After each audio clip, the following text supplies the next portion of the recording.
Welcome to Great Talk and Entertainment. I'm your host, KJ, and this is the podcast where I review movies and TV shows from all your favorite superheroes, including Marvel Comics, DC Comics, and much more. Please subscribe to my YouTube channel, Great Talk and Entertainment official channel. Now let's go, baby. Welcome back to the podcast, everyone. I am KJ, your host, and this is my spoiler review for episode 4 for the new DC Comics animation series on Max, Creatures Commando. This is an episode 4 spoiler review, so if you have not seen this, pause this, go check it out, come back, and let me know what you think about this episode and what you think about this season so far of Creatures Commando. Let me know in the comments below. So again, if you have not seen this, this is a spoiler review, so y'all been warned. Now let's get into it.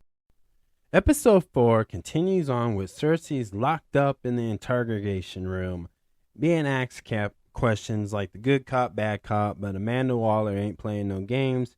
She explaining what she meant from the last episode of episode 3, You Dooms Us All, and Amanda Waller wants to know what she meant.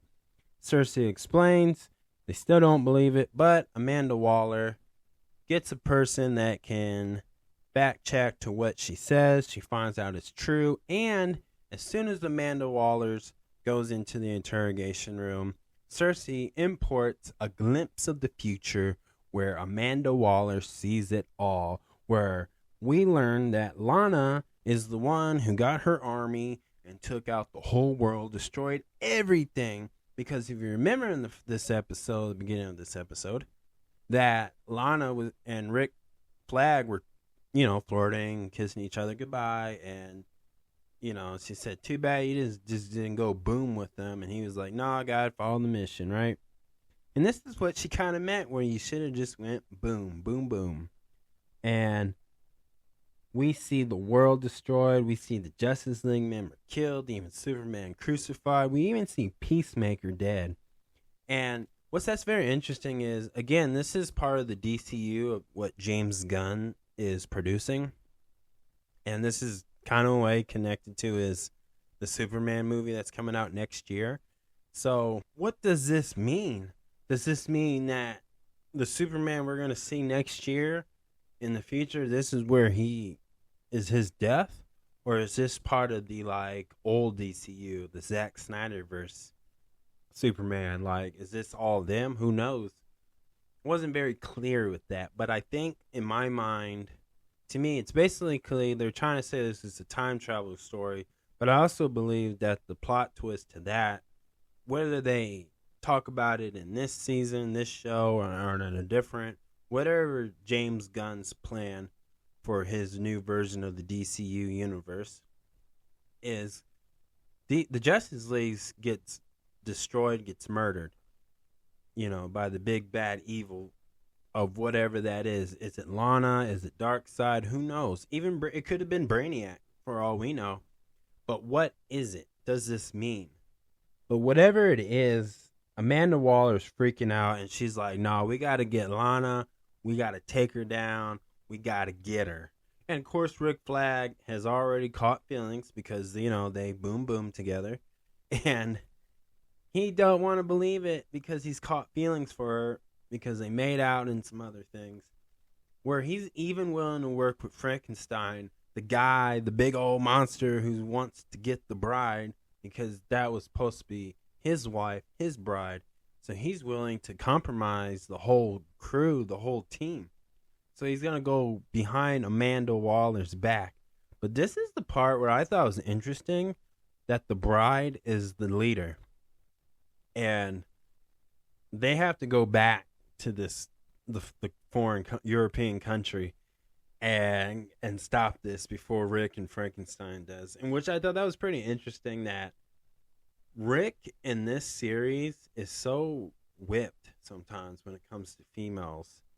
And he's just caught feelings and he's willing to do all this. Maybe, I don't know if he has the thing behind his neck, like every member of the Creatures Commando and any other Suicide Squad member has the little bomb in the back of their neck. I don't know if Amanda Wallace can hit that button on him, but if she does, she will, because she don't play games. Like, if you if you don't follow her plan, her rules, you're gone. Like, boom, you're gone.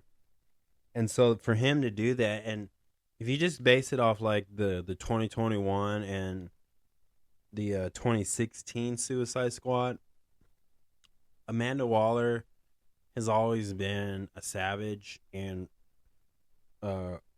Rick Flag, he's always been a soldier. He's always about doing the right thing. Even in the 2021, he's always about doing the right thing, about completing the mission.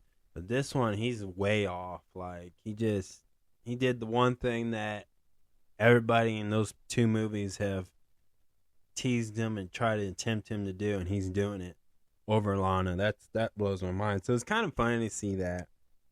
And then also we get a flashback in this whole episode of the Weasel. And now we always been hearing this story since the Suicide Squad 2021 version, where Weasel's crime that he committed was he murdered a lot of little children at a school. But in this, it shows a more dark and tragedy side where you feel sad for him. We don't know his name, but his lawyer calls him John Doe, and she believes he has human rights. So it seems like he was a human, and I don't know what that means. How did he become a walking weasel or whatever? But he was so friendly to all those kids. You seen that he plays with them, and all the kids like him. And he was actually trying to save a lot of kids because they wanted to sneak into the school, go down in the basement where the janitors go and handle some stuff. And the school caught on fire because of the kids. And we see this old man who called the cops, and he made it worse because he tried to shoot the weasel, and the bullet hit and caught the whole building on fire. And so we see how much he tried to save all those kids, but all those adults and police officers shot at him, and that little girl that he remembers passes away. And it's really weird. Like, he remembers it, but like he acts like an animal, like he's dumb, right? That's always been his thing since the 2021 Suicide Squad. And it was just weird, but obviously the actor who played him in the live action is James Gunn's brother, Sean Gunn. But obviously they don't need him. Maybe it's him voice acting it. I wasn't sure. But I did like how you can kind of feel bad for this creature. You can feel bad for the weasel. You can actually care. He's not like a Groot. He's not like King Shark. You know, he is a loving character, and he's adorable in his own way, of course, right? But now we have an understanding and a backstory to him where you can kind of care, and you want to see this character get justice for the wronging that he never did. And it's going to be interesting of where that goes with that. But as far as he knows and the weasel acts, he's just going to go in and mess some stuff up. He's going to, complete the mission, I guess. So it's very like cool, like. And again, we seen like how he was treated, but it seems like all these characters have a really odd backstory and dark backstory. But out of the ones they showed so far, because we got from the Bride to GI Robot, and now to the Weasel. So there's more characters that haven't had their chance to do a backstory. I don't know if they're going to do Rick Flag's backstory, because he's kind of like one of those familiar characters from the Suicide Squad movies. So maybe it's not necessary, but I wouldn't be surprised if they did. But we kind of already know his backstory if you watch the first Suicide Squad movie. And I don't think it's necessary to tell it, but hey, he might. But there's other characters we haven't met before that's on this team that have a backstory that I think it's more important to showcase than his. So that's just me on that. But I did like how this episode ended. Again, they're going back for Lana, and it's gonna be interesting where they go with that. But what a great episode on that! Like, I really liked that. I really liked the Weasel's backstory, and I thought it was pretty funny with the comedy thing with Rick Flag and Frankenstein. Like, Frankenstein is just such a crybaby, and he just thought Rick Flag and the bride were gonna hook up, and now he's just gonna help him. And now Rick Flag's got Frankenstein thinking that if he helps Rick Flag, he's gonna get to see the bride or whatever. And it's probably not gonna be like that. But whatever it is, it's gonna be interesting if Lana survives or not. But with Amanda Waller on this, I'm pretty sure she's gonna get what she wants. And that's usually from just based off the 2 Suicide Squad movies and stuff. Like, she usually gets what she wants. So I wouldn't be surprised if she got what she wanted in this, if she succeeded, taking out Lana in this. So I wouldn't be surprised. But again, I also just liked, another thing I really liked was the pace of this story. It really helps you care, but it kept it very action-packed, too, at the same time, in its own way. And also, what I didn't like about it, I wish they just gave more detail about what that means with the Justice League. Why were they all killed off so easily? And why was Peacemaker in there? Because I have to believe that this is part of the old DCU. Maybe this is a multiverse. Maybe Ceres thinks she went time traveling, but she time traveled back to a different multiverse in a different past that's parallel. That's the only thing I can think of, because that's a weird way to put that in this show, knowing that we have a Superman movie coming out next year, and it's gonna be very interesting. Like, is this for? I don't think James Good would foreshadow Superman's death this early or already like this. I just can't believe that. I believe that, I know he says that this show is canon. It's part of the DCU of his version of this universe, and it's gonna, whatever events happen is gonna affect like the Superman movie and other projects, which is fine. This is a cinematic universe. But I just can't believe that this is the Superman that we're gonna see in theaters next year. Like, that can't be him dead. I feel like it has to be the Henry Cavill version of Superman. I feel like this is the Zack Snyder Justice League killed off. Because, yes, in Peacemaker, the Peacemaker saw the Justice League that Zack Snyder created. This is where Ben Affleck played Batman, Henry Cavill as Superman, Gal Gadot as Wonder Woman, Jason Momoa as Aquaman, and et cetera. Like, I just can't believe it, and I hope not, but I gotta believe that this is those versions, and this is how they're killing them off.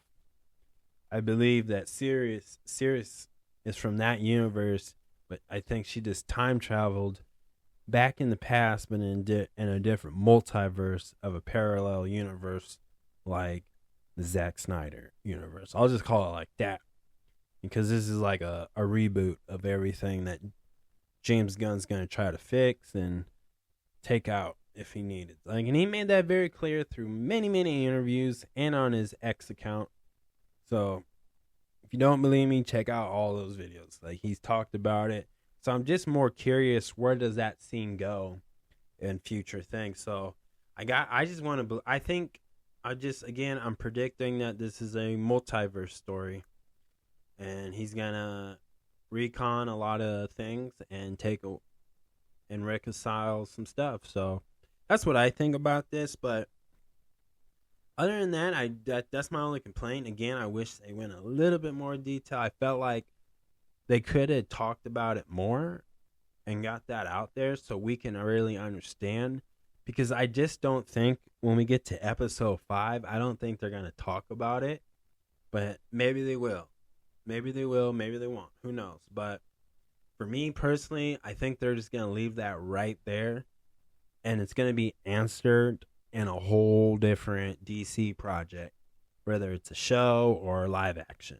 That's what I think. But I did like it other than all. I love what path they're taking with it, and I like the storyline so far. And I'm really enjoying these characters. And I definitely can't wait to see these characters in a live action. That's going to be really awesome, especially the bride. I think that's going to be pretty badass. So, can't wait.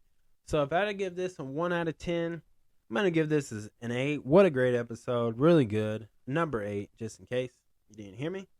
But really great. I loved it. I loved everything they were going with it. I like the backstory. Again, my favorite part of these episodes so far is the flashbacks, where they give you a little brief history of these particular members of this crew. So I'm rooting for Weasel.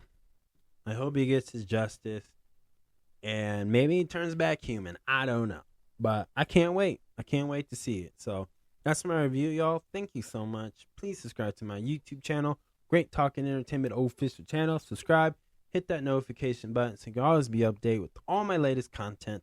Thank you guys, and peace out.